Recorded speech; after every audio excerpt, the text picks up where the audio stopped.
Hola a todos y a todas, bienvenidos y bienvenidas a este segundo video del webinar de Introducción al Machine Learning y comenzamos con cuáles son los principales problemas que resuelve el aprendizaje automático o el Machine Learning. Como se mencionó en el otro video, se tienen diferentes aplicaciones para el Machine Learning, pero principalmente tenemos tres problemas que resolvemos a partir de esta metodología.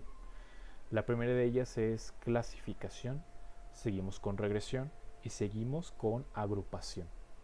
La primera de ellas, siendo clasificación, podríamos decir que si tenemos una caja y la partimos en cuatro partes, pues un algoritmo de Machine Learning tendría la tarea de organizar un conjunto de datos, digamos un conjunto de manzanas, dependiendo de su tamaño, dependiendo, digamos, también de su color, en estos cuatro espacios de la caja.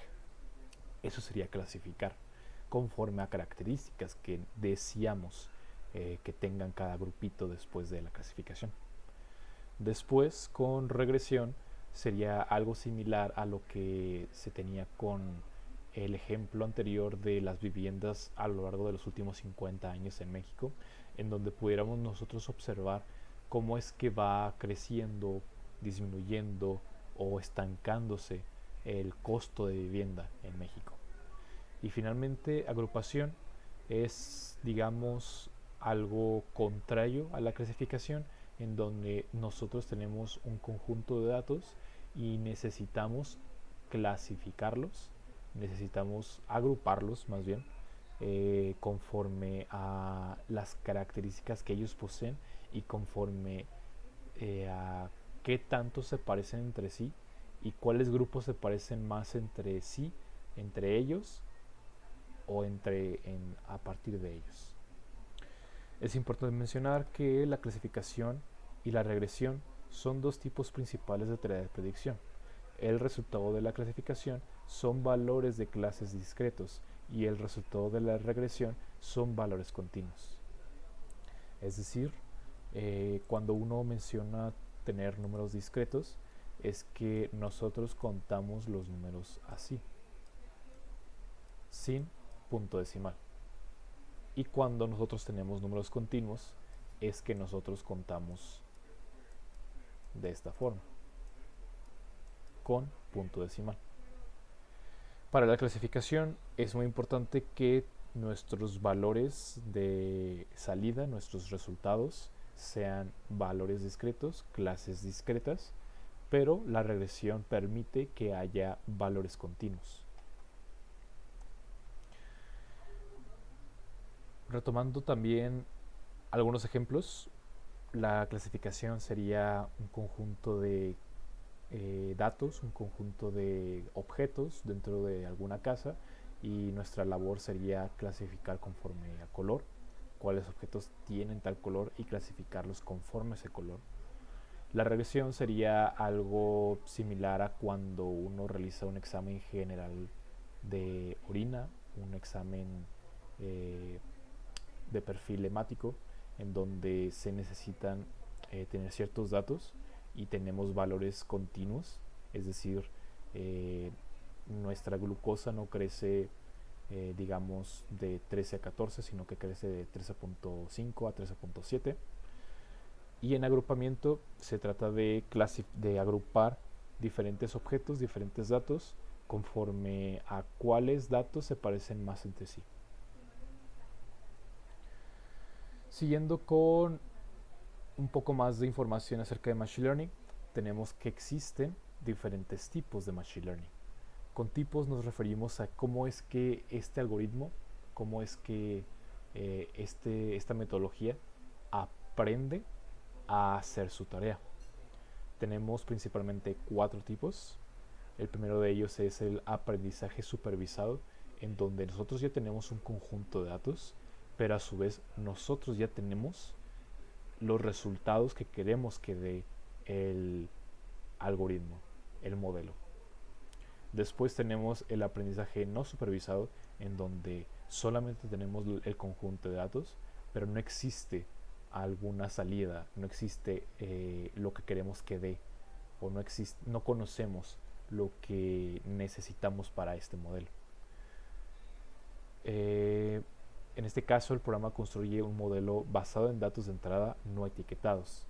Con etiqueta uno se refiere a los datos de salida, a los resultados que necesitamos que el modelo proporcione, y en este caso el aprendizaje no supervisado no los tiene, no tiene etiquetas. Por ejemplo, un modelo de clustering agrupa objetos basándose en similitudes. Sería un ejemplo de agrupamiento.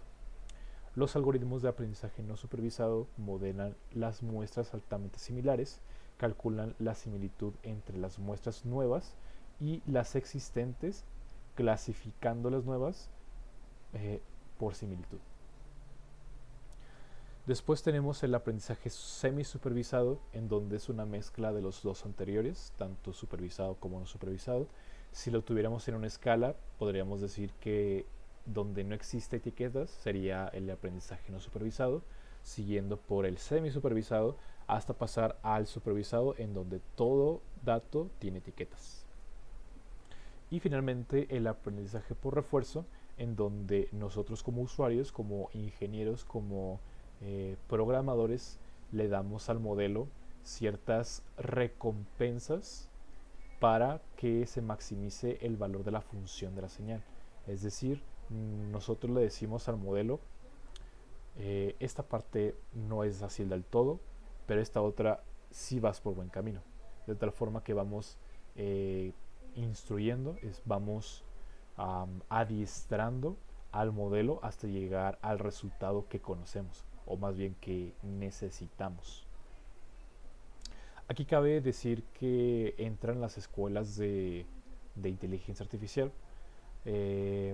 Son interesantes, pero me parece que tendríamos un poquito más de tiempo para llevarlas a cabo. Ok. Aquí ponemos un ejemplo con imágenes de cómo son los tipos de Machine Learning. En este caso podríamos decir que el aprendizaje supervisado sería como hacer trampa en un examen, en donde nosotros ya tenemos las respuestas de antemano y nosotros seríamos el modelo contestando el examen. Como ya tenemos las respuestas, nosotros vaciamos estas respuestas en el examen. Algo similar ocurre con el aprendizaje supervisado en Machine Learning. Nosotros ya tenemos los datos de salida, nosotros ya tenemos los resultados, y lo que necesitamos es que el modelo se entrene para llevar a cabo este proceso, este algoritmo. En el aprendizaje no supervisado sería de nuevo un examen, pero en donde no se está permitido tener acordeones, donde no se está permitido copiar. Y necesitamos ver qué tan preciso es un estudiante, es un modelo para llevar a cabo su tarea, en este caso el examen. Con aprendizaje semi-supervisado, nosotros tenemos un conjunto de datos, tenemos cierto número de etiquetas, más no todas. En este caso, si hablamos de frutas, podríamos decir que del conjunto de frutas que tenemos a la mano, tenemos plátanos y naranjas y nada más. Y tenemos que las manzanas están sin clasificarse, no sabemos qué son, el modelo no sabe qué son, de tal forma que el trabajo del modelo es identificar aquellas frutas que no tienen etiquetas, aquellas frutas que no están identificadas, y decir que sean una manzana. Finalmente, el aprendizaje por refuerzo es parecido, es similar a un docente, a un profesor, a un maestro que se encarga de instruir a estudiantes y que observa las respuestas, las analiza de los estudiantes y corrige si es necesario para llevar este refuerzo al aprendizaje.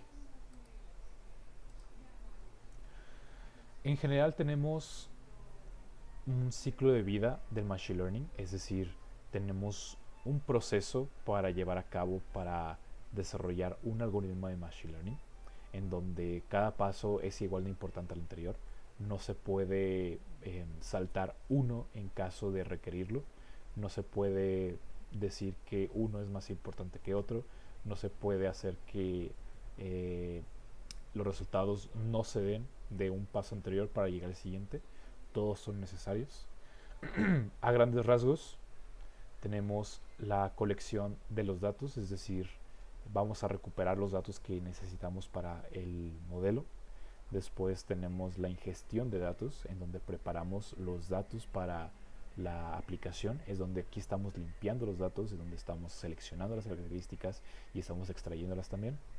Después tenemos un análisis de datos. Esta es una técnica estadística en donde llevamos a cabo diferentes procesos como la extracción de modas, medias o promedios y medianas para observar cómo es el comportamiento o cómo es en general un conjunto de datos.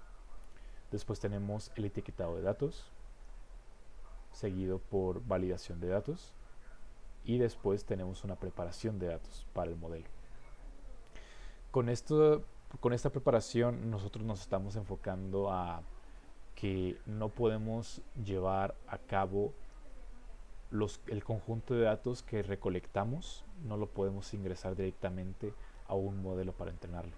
Tenemos que hacer ciertas operaciones, se dicen transformaciones, preparaciones para llevar a cabo el modelo. Finalmente tenemos el entrenamiento del modelo seguido de la evaluación del modelo. Es decir, no solamente nosotros nos encargamos de entrenar, no solamente nosotros nos encargamos de diseñar un modelo, sino que tenemos que evaluar su desempeño, es decir, calificamos qué tan bien hace las tareas un modelo, qué tan bueno es un modelo. Y seguimos con la validación del sistema de Machine Learning para finalmente, ya si estamos hablando de una empresa, llevarlo a producción, llevarlo a que las personas que lo necesitan ya lo estén utilizando y trabajen con él.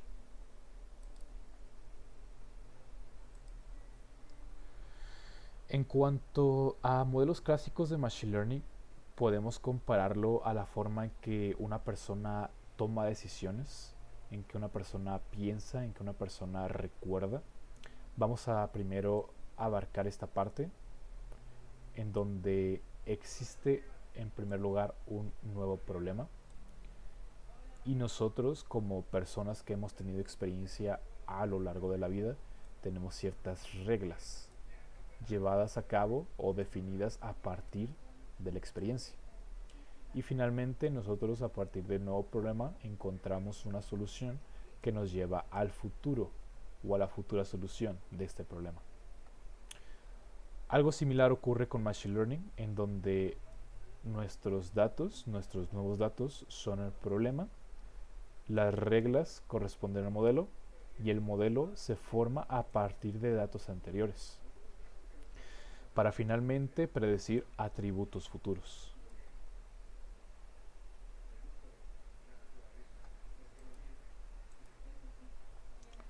A la hora de hablar de la extracción de características, estamos hablando de transformar datos crudos, es decir, datos que no tienen ningún proceso anterior, en un conjunto de variables que capturan la información más relevante para el modelo. Estamos extrayendo justamente, estamos seleccionando, estamos haciendo más importantes unas características que otras. Representa mejor la información del dato original en un formato útil para el modelo. Necesitamos que sea útil para el modelo. Si no le es útil, estamos extrayendo las características de forma incorrecta. Y es relevante cuando los datos no son directamente numéricos o estructurados. A la hora de seleccionar características, se elige un subconjunto de las características disponibles que son más relevantes para el aprendizaje del modelo y que aportan más valor predictivo. Es decir, no es lo mismo tomar una variable que hable de, tomando en cuenta el ejemplo de viviendas, que hable de el número de digamos, focos en un hogar, que la cantidad o el costo de vivienda en un año. Digamos que posiblemente es más importante el costo de vivienda por entidad que el número de focos en una casa por entidad. Por eso es importante saber seleccionar las características correctas. Esto nos permite mejorar el rendimiento del modelo. Reduce el overfitting o el sobreajuste, lo vamos a ver más adelante, y disminuye el tiempo de entrenamiento y la complejidad computacional. A la hora de limpiar datos, uno tiene muchas veces una tabla electrónica, un Excel, una base de datos, en donde muchas veces ciertos datos están colocados o están escritos de forma incorrecta.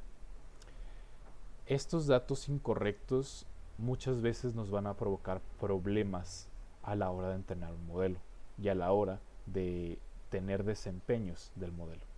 Por lo tanto, se toma un paso independiente para llevar a cabo la limpieza de estos datos.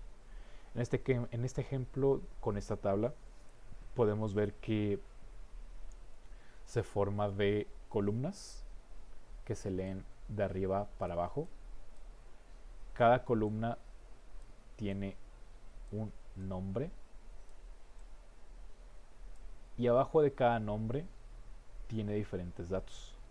De tal forma que para el número 1 tiene como número de identificación o ID 111, cuyo nombre es John y cumpleaños es el 31 de diciembre de 1990. Su género es masculino, no es un profesor, por lo tanto no tiene estudiantes. Su país es Irlanda y su ciudad es Dublín. Siguiendo con el siguiente registro, con la siguiente fila, con el número 2, tenemos que Mary, que es del 15 de octubre de 1978, que es mujer, sí es profesora y tiene 15 alumnos, y que es de Islandia, no tiene un valor, no tiene una palabra, no tiene una ciudad de origen. Por lo tanto, tenemos que trabajar con este registro, con el registro de Mary, para poder cambiar, para poder procesar este valor perdido.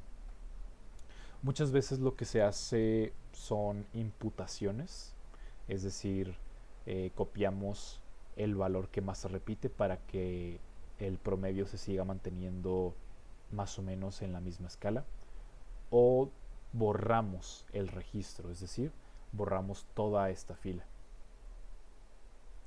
Son dos ejemplos, existen muchos más, y también hay que tomar en cuenta que por cada forma de imputar datos existen tanto ventajas como desventajas. Seguimos con el entrenamiento, en donde lo podemos comparar a la hora de cocinar algo. Podríamos decir que nuestro guisado, nuestro alimento, son las variables, son los datos, tanto los datos de salida como los datos de entrada como los de salida, y los estamos cocinando a partir del entrenamiento. Nosotros, como cocineros, como usuarios de una cocina, como personas que cocinamos, utilizamos las hornillas de una estufa que corresponden a lo que se llama hiperparámetros para controlar el entrenamiento. Una vez que nosotros ya terminamos con nuestra preparación, obtenemos un guisado ya cocinado, que en este caso le decimos modelo. De tal forma que un modelo se compone de parámetros e hiperparámetros. Los hiperparámetros permiten al modelo aprender las configuraciones óptimas de los parámetros. Estos parámetros son aprendidos automáticamente por el modelo, y los hiperparámetros, tal como lo hicimos en esta parte con el control de la temperatura del fuego, se determinan manualmente. Por ahora ha sido todo para este segundo video. Los esperamos con el siguiente. Muchísimas gracias y hasta luego.